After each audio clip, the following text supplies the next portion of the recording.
പ്രിയ സുഹൃത്തുക്കളെ, എൻ്റെ പാദങ്ങൾ കഴുകരുത് എന്ന് പ്രതിരോധത്തോടെ നിന്ന ശിഷ്യനോട് യേശു ഒരു നിർണായക ആത്മീയ സത്യം വെളിപ്പെടുത്തുന്നു. ഞാൻ നിന്നെ കഴുകിയില്ലെങ്കിൽ നിനക്ക് എന്നോട് പങ്കില്ല. സാധാരണയായി നാം വിശ്വസിക്കുന്നത് നമ്മുടെ ശ്രമം, നമ്മുടെ ജീവിത രീതി, നമ്മുടെ ആചാരാനുഷ്ഠാനങ്ങൾ, നമ്മുടെ പ്രാർത്ഥനകൾ ഇവയൊക്കെയാണ് നമ്മെ ദൈവത്തോട് അടുപ്പിക്കുന്നത് എന്ന്. പക്ഷേ നമ്മുടെ ആത്മീയ ജീവിതത്തെക്കുറിച്ചുള്ള പല ധാരണകളെയും യേശു ചോദ്യം ചെയ്യുന്നു. അവൻ പറയുന്നു, ഞാൻ നിന്നെ കഴുകിയില്ലെങ്കിൽ നിനക്ക് എന്നോട് പങ്കില്ല. ഇവിടെ പങ്ക്, പാർട്ടിസിപ്പേഷൻ, ഒരു പുറം ബന്ധമോ ഔപചാരിക അംഗത്വമോ അല്ല, മറിച്ച് അതൊരു ആന്തരിക ഏകത്വാവസ്ഥയാണ്, ഇന്നർ കമ്മ്യൂണിയൻ. അതായത് ദൈവം ദൂരെയുള്ളവനായി അല്ല, നമ്മുടെ ഉള്ളിൽ അനുഭവപ്പെടുന്ന സാന്നിധ്യമായി നമ്മോടൊപ്പം നിലനിൽക്കുന്ന അവസ്ഥ. ഇതൊരു ബന്ധാത്മക അസ്തിത്വപരമായ യാഥാർത്ഥ്യമാണ്, റിലേഷണൽ എക്സിസ്റ്റൻഷ്യൽ റിയാലിറ്റി. ദൈവത്തോടൊപ്പം ജീവിക്കുന്ന ഒരു ഉള്ളിലെ പങ്കാളിത്തം. ഇവിടെ ക്ഷാളനം അഥവാ കഴുകൽ ഒരു ചടങ്ങോ ബാഹ്യക്രിയയോ അല്ല, അത് നമ്മുടെ ഉള്ളിൽ നടക്കുന്ന ഒരു ആന്തരിക പരിവർത്തന പ്രക്രിയയാണ്. ദൈവം നമ്മുടെ മനസ്സിലും ഹൃദയത്തിലും പ്രവർത്തിക്കുന്ന ശുദ്ധീകരണം. കാലുകളിൽ അടിഞ്ഞുകൂടുന്ന പൊടി പോലെ നമ്മുടെ ഉള്ളിലും പലതും അടിഞ്ഞുകൂടുന്നു. കോപം, അസൂയ, അഹങ്കാരം, ഭയം, കുറ്റബോധം. അതിലും ആഴത്തിൽ നമുക്ക് തന്നെ വ്യക്തമായി അറിയാത്ത അവബോധാതീത സബ് കോൺഷ്യസ് അശുദ്ധികളും നമ്മിൽ നിലനിൽക്കുന്നു. നാം അറിയുന്ന ചിന്തകളും വികാരങ്ങളും നമ്മുടെ ബോധമനസ്സിൻ്റെ കോൺഷ്യസ് മൈൻഡ് ഭാഗമാണ്. പക്ഷേ അതിൻ്റെ അടിയിൽ ഒരു വലിയ തലമുണ്ട്.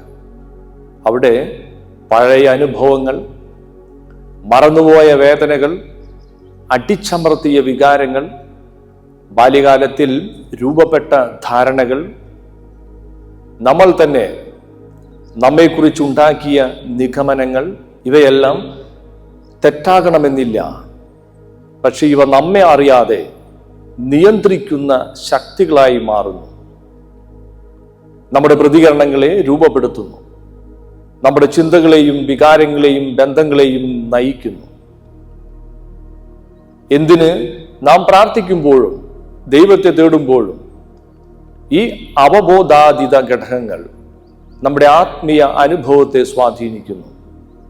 അതുകൊണ്ട് ദൈവത്തെ നാം പേടിയോടെ കാണാം, അല്ലെങ്കിൽ ദൂരെയുള്ളവനായി അനുഭവിക്കാം. ഞാൻ അയോഗ്യൻ എന്നൊരു ഉള്ളിലെ തോന്നൽ, ഇത് ദൈവത്തിൻ്റെ സ്വഭാവം കാരണമല്ല, നമ്മുടെ ഉള്ളിലെ മറഞ്ഞ ഘടനകൾ കാരണമാണ്. അതിനാലാണ് ക്ഷാളനം അഥവാ കഴുകൽ പുറത്തു മാത്രം നിൽക്കരുത്, ആഴത്തിൽ പോകേണ്ടതാണ്. പുറത്തു കാണുന്ന തെറ്റായ വശങ്ങൾ മാത്രമല്ല, ഉള്ളിൽ മറഞ്ഞിരിക്കുന്ന പാറ്റേണുകളും ശുദ്ധീകരിക്കപ്പെടണം. കാരണം പുറത്ത് മാറ്റം വരുന്നത് എളുപ്പമാണ്, പക്ഷേ ഉള്ളിലെ മറഞ്ഞ ഘടനകൾ മാറ്റുമ്പോഴാണ് യഥാർത്ഥ പരിവർത്തനം സംഭവിക്കുന്നത്. അതുകൊണ്ട് ദൈവത്തിൻ്റെ ക്ഷാളനം പുറത്ത് മാത്രമല്ല, നമ്മുടെ ഏറ്റവും ആഴത്തിലുള്ള തലങ്ങളിലേക്കാണ് അത് എത്തേണ്ടത്. നമുക്ക് തന്നെ അറിയാത്ത ഇടങ്ങളിലേക്ക് പോലും. ഇതിൽ കൂടി ദൈവത്തിൻ്റെ ക്ഷാളനം നമ്മുടെ അഹങ്കാര ഘടനയെ, ഈഗോ സ്ട്രക്ചറിനെ വെല്ലുവിളിക്കുന്നു. അപ്പോൾ നമ്മൾ മറച്ചുവെച്ച സത്യങ്ങളെ പുറത്തു കൊണ്ടുവരുന്നു. നമ്മുടെ ദുർബലതകളെ വെളിപ്പെടുത്തുന്നു. അതുകൊണ്ടാണ് നമ്മുടെ സ്വാഭാവിക പ്രതികരണം, എൻ്റെ പാദങ്ങൾ കഴുകേണ്ട, ഇത് വേണ്ട, ഞാൻ തന്നെ കൈകാര്യം ചെയ്യും, ഇത് മാറ്റേണ്ടതില്ല. ഇത് വെറും പിടിവാശിയല്ല. ഇത് ചിലപ്പോൾ ലജ്ജ, നിയന്ത്രണം നഷ്ടപ്പെടുമോ എന്ന ഭയം, സ്വന്തം രൂപം തകർന്നു പോകുമോ എന്ന ആശങ്ക, ഇവയുടെ പ്രകടനമാണ്. ഈ പശ്ചാത്തലത്തിലാണ് യേശു ഉറച്ചു പറയുന്നത്, ഞാൻ നിന്നെ കഴുകിയില്ലെങ്കിൽ നിനക്ക് എന്നോട് പങ്കില്ല.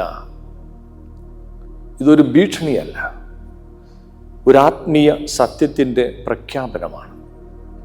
കാരണം ശുദ്ധീകരണമില്ലാതെ ഏകത്വം ഉണ്ടാകില്ല. അതിനാൽ കഴുകൽ, ക്ഷാളനം ഒരു ഐശ്ചിക ഘടകമല്ല. ഇത് ആത്മീയ സഹവാസത്തിനുള്ള അനിവാര്യമായ അവസ്ഥയാണ്. നമ്മുടെ ശ്രമം മാത്രം പോരാ, നമ്മൾ തുറന്നു നിൽക്കണം ദൈവം നമ്മിൽ പ്രവർത്തിക്കാൻ. പാദക്ഷാളനം ഒരു പഴയ സംഭവമല്ല. ഇത് ഇന്നും നമ്മുടെ ജീവിതത്തിൽ നടക്കുന്ന ദൈവത്തിൻ്റെ സജീവ ഇടപെടലാണ്.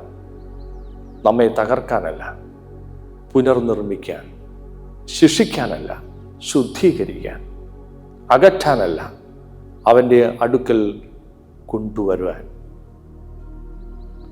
സ്നേഹമുള്ളവരെ, ഒരവസാന ചോദ്യം. ദൈവം നമ്മെ കഴുകാൻ വരുമ്പോൾ നമ്മൾ അനുവദിക്കുമോ?